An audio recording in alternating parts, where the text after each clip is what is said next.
Traoré, capitaine, 34 ans, plutôt timide, réglo et proche de ses hommes. C'est ce qui se dit sur le nouveau président du MPSR. Le capitaine Ibrahim Traoré débute ses classes à Bondokui dans le Mouhoun où il obtient son certificat d'études primaires, puis son brevet d'études du premier cycle avant de rallier Bobo Dioulasso. Au lycée mixte Dakarville de Bobo où il évolue, l'un de ses anciens camarades d'école témoigne qu'il était plutôt timide et réservé, mais aussi très intelligent.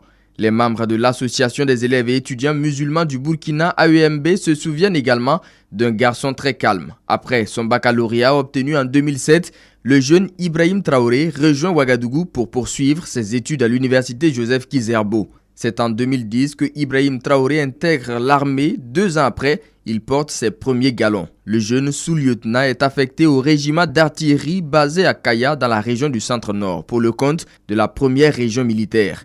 Il évolue rapidement en passant lieutenant en 2014 et capitaine en 2020. Membre du MPSR, mouvement patriotique pour la sauvegarde et la restauration depuis son avènement, il est fait chef du régiment d'artillerie en mars 2022.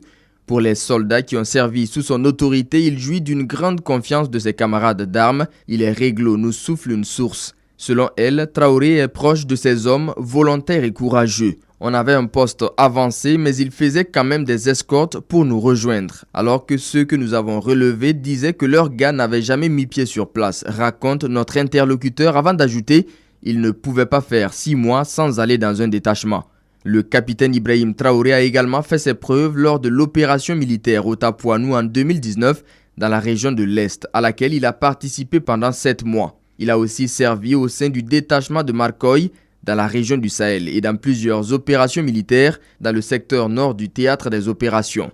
C'est donc ce jeune capitaine qui a su convaincre les jeunes officiers faiseurs de roi pour le désigner président du MPSR à la place de celui qu'il avait contribué à installer le 24 janvier dernier.